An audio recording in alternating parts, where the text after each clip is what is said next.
Hi, this is Greg with Kitchen Cabinet Painters near me, and also I have Greg Spates at Spates Painting. I am a kitchen cabinet finisher. I specialize in kitchen cabinets, but also today I'm going to feature Big Ziti in this video because I like to cook and food is good. But first I want to show you a project that I'm working on, and then we'll get to the Big Ziti, and I'll show you how to do that after this real quick. So this is a kitchen island that I'm working on, and they're kind of doing like an off-white um, cabinet finish in all their other cabinets, and I'll show you over there that section. But this is their island, and so she wanted to go with a dark gray.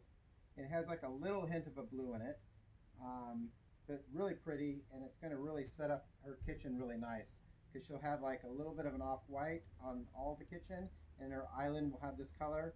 It'll be really great. I'll take some photos later and show you the end result.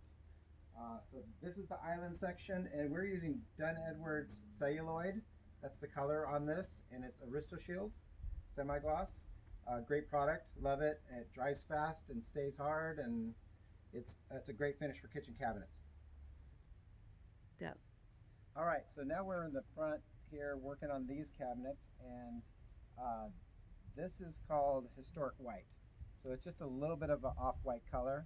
Um, it's looking great. It's going to go good with the gray finish. And this is kind of the production line. So this is the primer coat. I still have to put another finish coat on it. Um, and part of what we do is basically we will clean. We take them off the cabinets, as you can see, and we clean them and degloss them first, and then we sand them, and then they're ready for the primer coat. So then we put two primer coats, and then after that, and also we kind of lightly sand them and wipe them down with a damp rag in between every coat, and blow them so we have no dust on them in between. So that way they turn out really nice and smooth, and they look really beautiful when they go back on.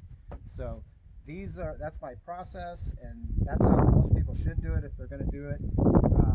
I mean, other painters might just slap on some paint, roll it on. It's not the proper way to do it. That's why kitchen cabinets take a little longer to do. It's a process, and if anybody tells you that they can speed through the process, okay, whatever. Anyway, we're gonna go inside and check out the Big Ziti now. Go. All right, my favorite part is working on cabinets and multitasking, not only on the cabinets, but why I make a baked ziti. So I love food, and that's what this is all about. And this is a Saturday, so a lot of times I have to work on a Saturday. And so I can either work and not have a good meal at the end of the day, but today I want to make baked ziti, and it's actually pretty fast and easy. So I use penny pasta, which I'll show you in a second. And then here's all the ingredients I do. So this is going to be the cheese part here. So all these ingredients I'm going to mix inside of here. I really don't have time to show you everything, but basically what you're going to do is pour this in there, take a spoonful of this and put it in there. You're going to break an egg in your bucket. Probably melt like a quarter or half of a cube of butter, melt it first, and then pour the butter in. And then I like to add cream cheese to it and a little Parmesan, and then you'll mix it all up into a nice cheesy mix. And then that's what's going to go on top of your layer on the pasta. So let's go over here and take a look at my sauce. Here's my sauce, and I did have, we get a close-up on it. You can see the seasonings and garlic I put on top. So basically I do cut corners a little bit on this because I don't have time to make a brand new sauce from scratch. I mean, this is kind of it.